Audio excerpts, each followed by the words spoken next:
Bahkan kalau Anda tahu nih, andai kata dia yang komen adalah orang 212, ini saya ceritakan. Ketika hari di mana Pak Jokowi mau dilantik 2019, yang pada waktu itu banyak dari PA 212 yang kumpul di Monas Limin, ya, yang tujuannya demo pada waktu itu Abuya memberikan tahu kepada posda-posda yang ada di Jakarta, hati-hati, ini ada kelompok yang sebenarnya ingin melakukan pengeboman.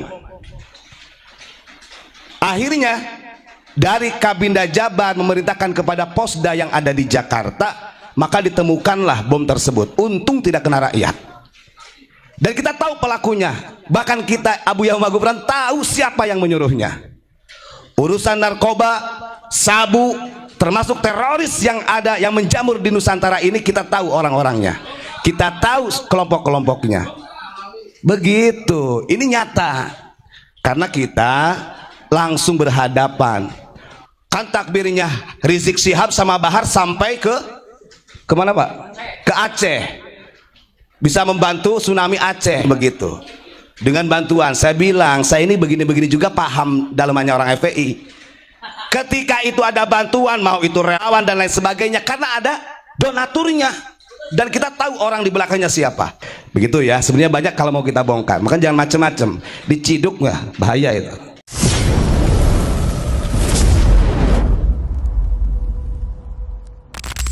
Sebelum saya bacakan kajian, ini perlu saya jelaskan dulu bagi Ahmad Sobani ya tadi ya. Dia tadi mengatakan bahwa sebentar lagi UNIK akan terbongkar seperti Az-Zaitun. Ini saya saksi hidup ya, ini harus dibongkar masalahnya. Di tahun 2009, Abuya Muhammad Gufron Al-Bantani dipanggil oleh Kapolda Jabar. Waktu itu ditemani oleh Pak Enggar, masih AKBP, Pak Enggar, belum jadi kombes. Beliau di reserse di Bareskrim waktu itu ya, bagian narkotika. Ketika dipanggil oleh Kapolda Jabar, Abuya Muhammad Gufron diajak observasi langsung ke Az-Zaitun. Ya. Maka pada tahun 2009 sebenarnya Az-Zaitun udah mau ditutup. Ketika masuk ke ring 1 di dalamnya, ternyata banyak orang-orang yang berhubungan, berafiliasi dengan orang-orang yang memang bintang, termasuk berafiliasi dengan orang luar. Bahkan yang kita ketahui berdasarkan hasil survei ke tempat tersebut, kita tahu koneksi-koneksi mana yang berpotensi menjadi teroris dan kelompok mana saja. Ini kalau kita bongkar kembuk ini nyata masalahnya. Maka sangat salah ketika Anda mengatakan UNIK seperti Az-Zaitun. Yang membongkar pertama kali dengan Kapolda Jabar itu Abuya Muhammad Gufron. Tepuk tangan dulu buat Abuya Muhammad Gufron. Saya saksi hidup masalahnya. Karena kebetulan Indramayu dengan Subang dekat. Saya orang Subang. Beberapa tahun kemudian disampaikan akhirnya, kata Pak Enggar yang sekarang alhamdulillah sudah menjadi kombes, sebentar lagi bintang 1 ya. Bahkan pernah silaturahim ke sini. Beliau cerita ngobrol waktu di Jakarta bersama Abuya, memang untuk menghentikan Az-Zaitun ini sulit karena dibaluti dengan nasionalis. Sementara di dalamnya, ngapunten, jangankan untuk tempat yang mewah, perakitan bom saja ada di dalamnya, di bawah tanah. Sebenarnya pemerintah kita nggak bodoh, tahu. Tapi untuk membongkar secara utuh tentang Az-Zaitun, banyak yang rungkat di Indonesia karena berafiliasi. Itu catatan. Maka ketika orang mengatakan UNIK seperti Az-Zaitun, sangat salah. Yang membongkar, yang masuk ke dalam itu justru Abuya Muhammad Gufron bersama Kapolda Jabar. Kapolda Jabar waktu itu gak berani, harus ada pendampingan oleh Abuya Muhammad Gufron. Kenapa? Karena Abuya Muhammad Gufron dari dulu sampai dini hari selalu berhubungan dengan Kepala BIN, Badan Intelijen Negara. Ini orang kan nggak tahu. Bahkan kalau Anda tahu nih, andai kata dia yang komen adalah orang 212, ini saya ceritakan. Ketika hari di mana Pak Jokowi mau dilantik 2019, yang pada waktu itu banyak dari PA 212 yang kumpul di Monas Limin, ya, yang tujuannya demo pada waktu itu Abuya memberikan tahu kepada posda-posda yang ada di Jakarta, hati-hati, ini ada kelompok yang sebenarnya ingin melakukan pengeboman. Akhirnya dari Kabinda Jabar memerintahkan kepada posda yang ada di Jakarta, maka ditemukanlah bom tersebut. Untung tidak kena rakyat. Dan kita tahu pelakunya. Bahkan kita, Abuya Muhammad Gufron, tahu siapa yang menyuruhnya. Urusan narkoba, sabu, termasuk teroris yang ada, yang menjamur di Nusantara ini, kita tahu orang-orangnya. Kita tahu kelompok-kelompoknya. Begitu. Ini nyata. Karena kita langsung berhadapan. Ketika terjadi 2019, yang lagi rame-ramenya kelompok radikalisme yang diistilahkan dengan orang-orang bin kelompok kanan, kelompok kiri, karena beberapa tahun pemilu ini selalu menggunakan jargon agama, artinya mempolitisasi agama. Sampai sekarang ya terjadi ya, cuman sekarang alhamdulillah nggak begitu kisruh lah. Di 2019 itu sampai masya Allah banyak korban yang meninggal, demo terus menerus. Dan itu kalau pengen tahu ya, Ahmad siapa? Sobani, entah Ahmad Sobani atau Subono lah, gak ngerti itu. Ini yang berhasil merekonsiliasikan antara dua kubu Jokowi dengan Prabowo pada waktu itu, wasilahnya itu adalah Abuya Muhammad Gufron. Kenapa? Karena kepala BIN pada waktu itu meminta tolong kepada Abuya Muhammad Gufron untuk mengadakan seminar di seluruh Indonesia yang temanya adalah urgensi rekonsiliasi pasca pemilu 2019. Tuh, Anda tahu siapa yang membuat materi dan pematerinya? Kita ini, kita yang bikin materi, kita yang menjadi pemateri, walaupun tidak dibayar, karena kepentingan negara. Kita undang beberapa fakultas mahasiswa di Malang, di Surabaya, bahkan di Jawa Tengah, beberapa daerah itu diadakan. Temanya satu, dan itu permintaan langsung dari kepala BIN. Sehingga ketika pertama kali diadakan di Provinsi Jawa Timur, itu langsung dihadiri oleh Kepala BIN Provinsi Jawa Timur, Kabinda. Ini gak main-main. Mereka yang demo, yang risuh, kita yang merekonsiliasi. Coba bayangkan. Artinya kita ini artinya kena getahnya. Mereka yang berurusan selalu demonstrasi, mengatakan curang dan lain sebagainya, mengorbankan rakyat dengan mempolitisasi agama. Giliran yang mendamaikan siapa? Pondok kecil, Pondok Unik Nusantara. Kenapa sedemikian percayanya orang-orang BIN kepada Abuya Muhammad Gufron? Satu, dari beberapa kabinda yang sudah dekat dengan Abuya Muhammad Gufron, itu materi untuk pelajaran intelijennya itu kita yang bikinin. Nih rahasia sebenarnya. Ini biar si Ahmad Sobani juga macem-macem. Abuya Muhammad Gufron kalau orangnya zolim, orang yang kayak gini 1 detik 1 menit habis tuh, mati. Mau dibuang kemana orang yang seperti ini? Saking Abuya Muhammad Gufron ini orangnya Rahman Rohim, masih melihat keluarganya butuh makan, Anda diselamatkan, didoakan. Sampai kapanpun tidak akan bisa membubarkan UNIK, karena UNIK menyatu dengan lembaga negara yang tidak pernah kalian ketahui. Dan UNIK ini punya SK, UNIK punya dari HAM-nya, itu jelas. Cuman 2 di negara yang punya resmi, gitu ya. Ini macam-macam masalahnya. Orang yang membongkar Zaitun itu adalah kita kok. Wah, sebenarnya ketinggalan. Kalau sekarang mereka membongkar Zaitun, ketinggalan. Harusnya 2019 itu sudah dieksekusi, karena ternyata di dalamnya banyak afiliasi-afiliasi. Masya Allah. Begitu sampai masuk ke dalam pesantrennya loh. Begitu ya. Saya siapa lagi tadi yang mau nanya itu? Banyaklah kalau mau kita ceritakan. Abuya Muhammad Gufron ada kitab yang namanya Siklus Intelijen dari zaman kenabian yang diadopsi oleh orang Yahudi pada waktu itu. Itu kita berikan kepada orang BIN.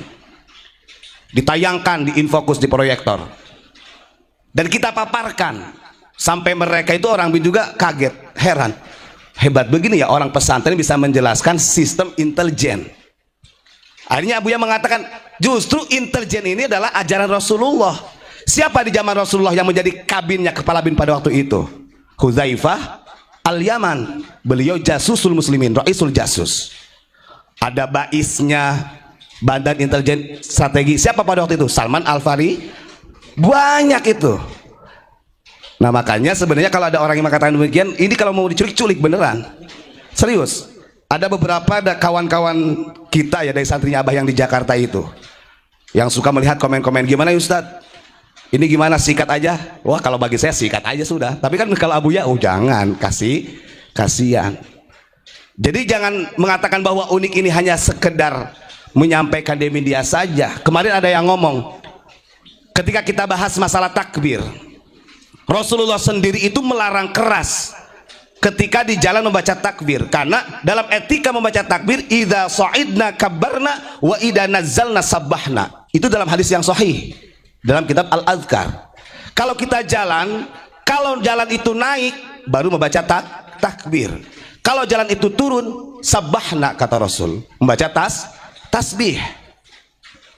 Lalu bagaimana hubungannya dengan orang yang teriak-teriak untuk demo takbir? Jelas disalahkan. Karena para sahabat pernah terjadi ketika para sahabat berjalan bersama Rasulullah, ketika berada di suatu lembah, para sahabat takbir dengan keras, ditegur langsung oleh Kanjeng Nabi Muhammad. Membaca takbir itu jangan keras-keras, karena bukan tempatnya. Ada di dalam kitab Al-Adhkar karya Imam Nawawi. Nah ketika kita sampaikan hal ini ajaran Rasulullah, ada yang mengatakan begini, kan takbirnya Rizik Syihab sama Bahar sampai kemana Pak? Ke Aceh, bisa membantu tsunami Aceh begitu. Dengan bantuan, saya bilang saya ini begini-begini juga paham dalamannya orang FPI. Ketika itu ada bantuan, mau itu relawan dan lain sebagainya, karena ada donaturnya dan kita tahu orang di belakangnya siapa. Sementara takbirnya Abuya, salam Pancasilanya Abuya bisa memberi makan beras se-Indonesia walaupun tanpa bantuan dari orang lain. Siapa yang paling mulia? Hanya saja tidak dipublikkan saja seperti mereka, karena kita tidak punya relawan, kita tidak punya laskar. Itu ya harus tahu. Selama corona beliau sampai bahasanya nganyuk hutang lah, membagikan beras kemana-mana, hampir seluruh Indonesia menggunakan uang sendiri. Kalau tidak ada uang sampai ngutang, tanpa ada donatur, tanpa ada membuka donasi.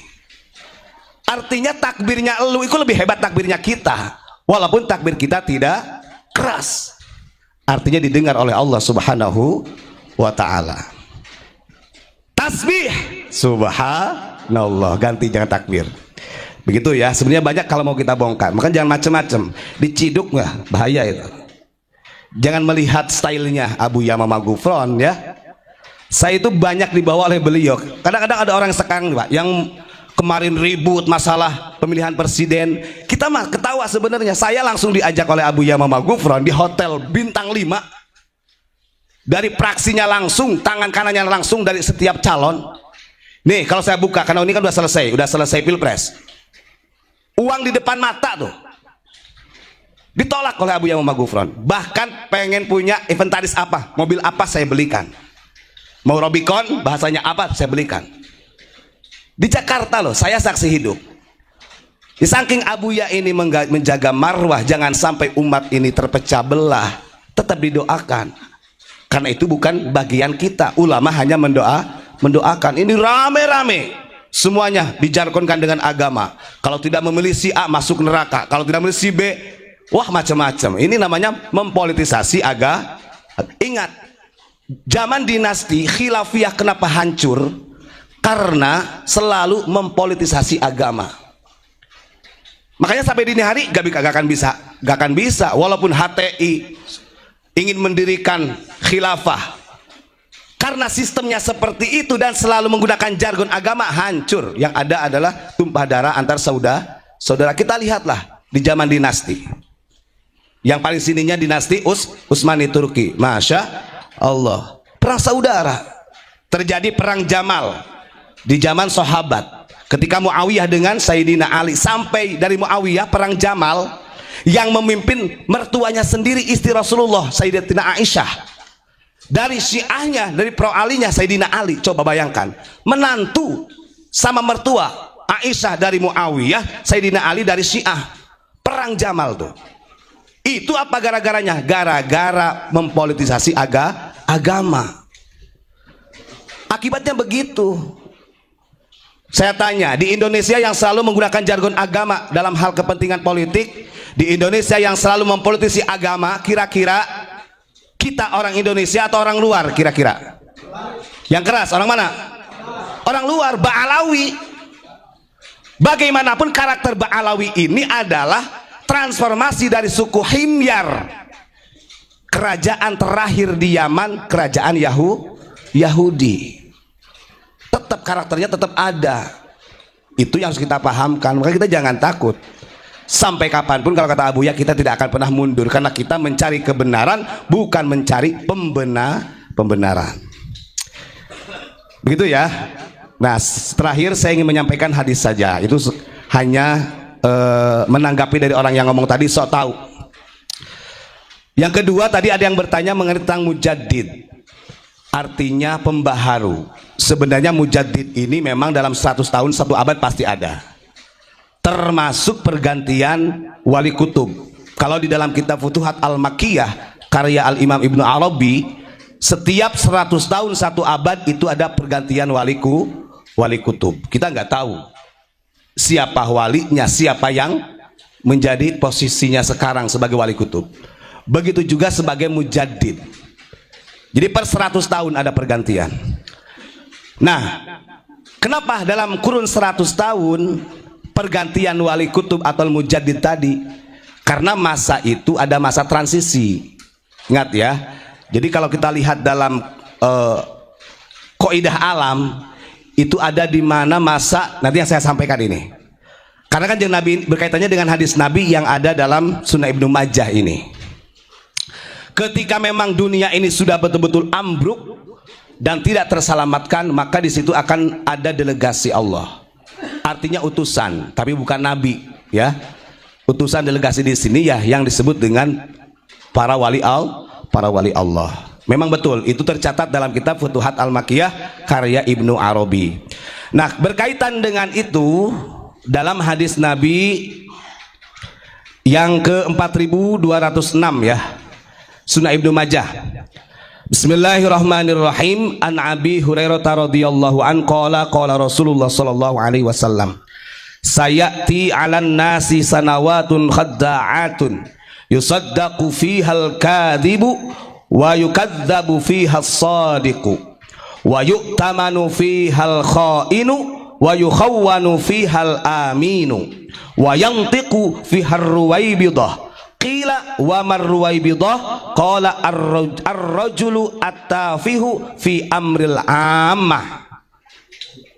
Nih artinya ya. Jadi Nabi Muhammad SAW menyampaikan di dalam hadisnya bahwa akan datang masa atau tahun penuh dengan kebohongan.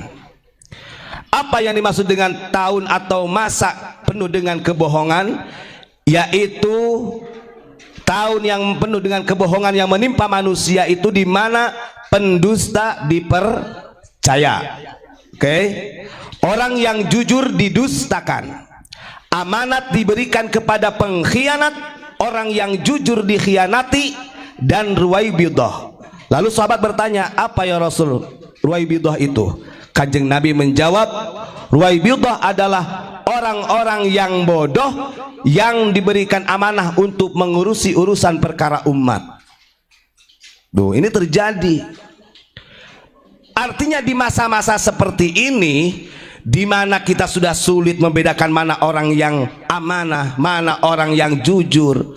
Kadang-kadang yang jujur justru disesatkan, yang amanah disebut khianat, yang baik disebut penjahat, penjahat disebut baik. Maka dalam jangka waktu 100 tahun 1 abad, di situ akan ada mujaddid. Di situ akan ada pembaharu, artinya delegasi yang diutus oleh Allah Subhanahu wa taala. Kalau dalam Tabaqatul Auliya namanya